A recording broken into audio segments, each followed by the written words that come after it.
नैना और सुजीत दोनों की हाल ही में शादी हुई होती है। दोनों शिमला से हनीमून मनाकर घर की तरफ जा रहे होते हैं। ओ मेरे दिल की चैन, चैन आए मेरे दिल को दुआ कीजिए।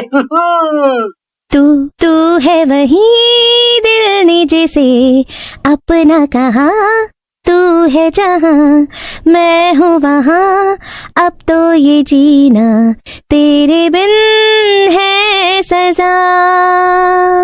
हो मिल जाए इस तरह दो लहरें जिस तरह, फिर हो ना जुदा, हाँ ये वादा रहा।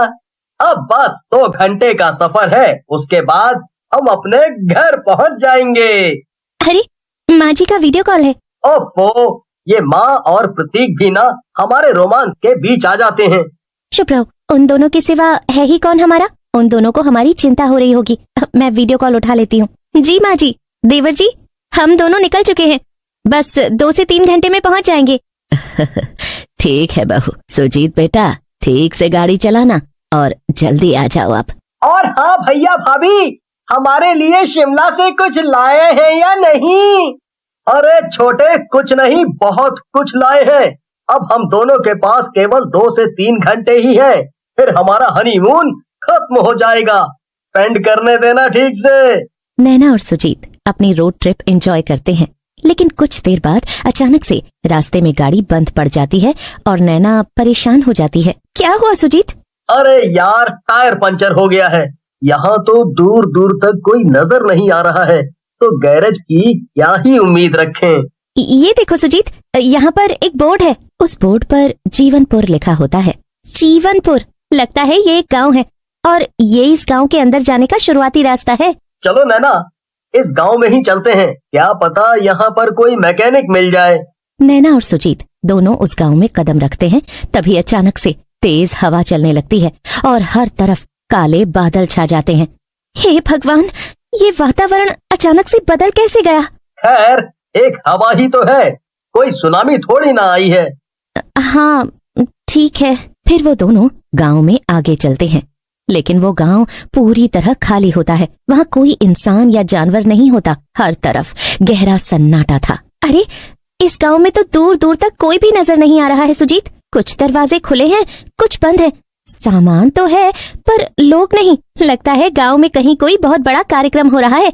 मैं जानती हूँ, गांव में जब भी कुछ बहुत बड़ा होता है ना, तो सारे गांव वासी वहाँ पर चले जाते हैं। आज भी इस गांव के लोग वहीं गए होंगे शायद। हाँ नैना, शायद तुम सही कह रही हो। हमें आगे चलते रहना चाहिए। मुझे उम्मीद है कि हमें कोई न कोई जरूर मिल जाएगा। वो दोनों आगे चलते ही जाते हैं कि तभी वहाँ उन्हें गर्मा गर्म स्वादिष्ट पाव भाजी की खुशबू आती है। आहा, क्या बात है सुजीत, यहाँ पास में ही कोई बढ़िया सी पाव भाजी बना रहा है लगता है। यार, इस खुशबू से तो मेरे मुंह में पानी की बाढ़ आ गई। सुजीत, सब कुछ छोड़ो, सबसे पहले हम दोनों जाकर पाव भाजी खाते हैं। चलो, इस खुशबू को फॉलो करो।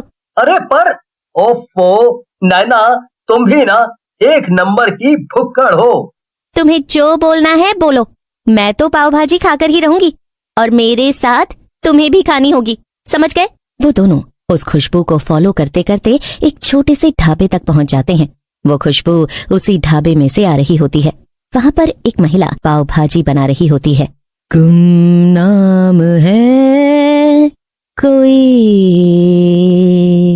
बदनाम है कोई, किसको खबर कौन है वो, अनजान है कोई। बाप रे, इस औरत को कोई और गाना नहीं मिला था क्या जो ये इतना डरावना गाना गा रही है? उतने में पाव भाजी बनाने वाली चंद्रिका नैना और सुजीत को कहती है, देख क्या रहे हो, खाना है तो आ जाओ ना, 2 लोगों के लिए टेबल खाली है। जी ठीक है। नैना और सुजीत उस ढाबे में बैठकर मजे से पाव भाजी खाते हैं। वाह वाह, आज तक मैंने ऐसी पाव भाजी नहीं खाई। इस पाव भाजी को खाकर तो दिल गार्डन गार्डन हो गया। क्यों सुजीत? धन्यवाद। और खाना? नहीं नहीं, 10 पाव खा लिए हैं और खाएंगे तो पेट फट ही जाएगा। ठीक है। अच्छा, कितने पैसे हुए? पैसे? हाँ हाँ, अब हमने आपके ढाबे की पाव भाजी खाई है तो हमें उसके बदले में आपको पैसे तो देने पड़ेंगे ना। नहीं, मेरे ढाबे में पाव भाजी खाने के बदले मैं पैसे नहीं जान लेती हूँ। क्या? सही सुना। चंद्रिका इतना कहकर एक चुड़ैल का रूप ले लेती है।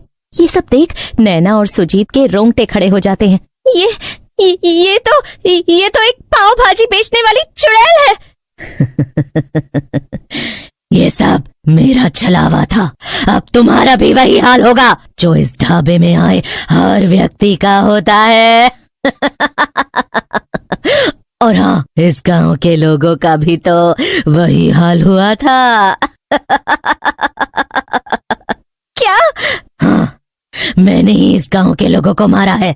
और ये गांव इतना सुनसान इसलिए है क्योंकि सबने मेरे हाथ की पाव भाजी खाई थी, जिसके बाद वो सब मर गए। चुड़ैल चंद्रिका अपनी कहानी सुनाने लगती है। 5 साल पहले चंद्रिका जीवनपुर की सबसे प्रसिद्ध पाव भाजी वाली थी। सभी उसके ढाबे पर चटकारे लेते हुए पाव भाजी खाया करते थे। चंद्रिका का इस दुनिया में और कोई नहीं था। उसके ढाबे पर दिन रात ग्राहकों का आना जाना लगा रहता था। उसका सब अच्छा चलते देख उसकी पड़ोसन शीला को उससे जलन होने लगी और उसने उसकी पाव भाजी में मिलावट कर दी, जिसके बाद चंद्रिका की पाव भाजी खाकर सभी बीमार पड़ने लगे और सभी ने चंद्रिका को ही इस सब का दोषी ठहराया। ये सब इस चंद्रिका के कारण ही हुआ है। पूरा गांव बीमार हो चुका है। कुछ लोग जिंदगी और मौत से लड़ रहे हैं। तुम्हें कुछ शर्म है या नहीं? मेरा विश्वास कीजिए, मैंने कुछ नहीं किया है।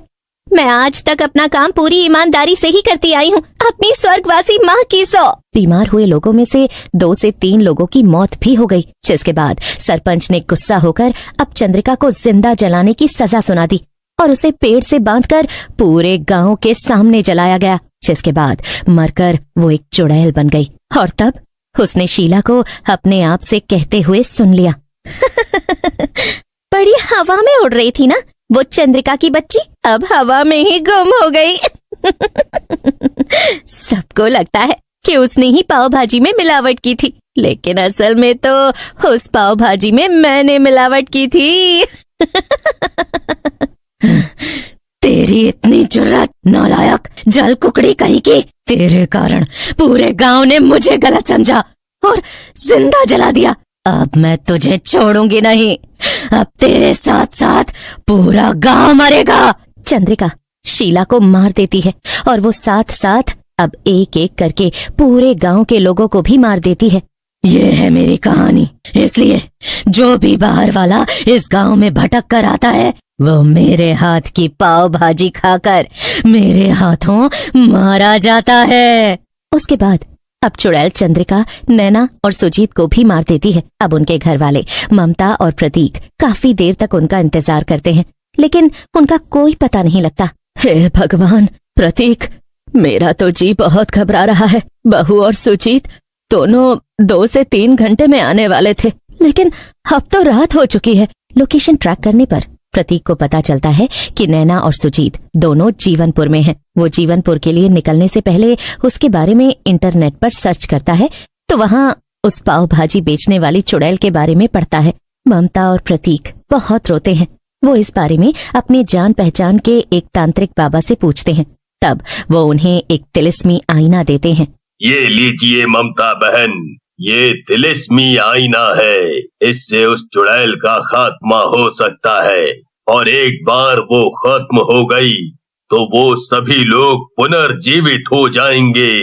बहुत साहस करके प्रतीक और ममता दोनों उस गांव में जाते हैं और पाव भाजी वाली चुड़ैल उन्हें मारने जा ही रही होती है कि उतने में ममता और प्रतीक उसके चेहरे के सामने वो तिलिस्मी आईना लाते हैं। उस तिलिस्मी आईने में अपनी शक्ल देख वो जोर से चिल्ला पड़ती है और भस्म होने लगती है। इस तरह अंत में चुड़ैल चंद्रिका का खात्मा हो जाता है और उसके भस्म होने के बाद सभी मरे हुए लोग फिर से जीवित हो जाते हैं और पूरा गांव अब लोगों से भर जाता है और नैना और सुजीत भी अपने परिवार के संग वापस जाते हैं।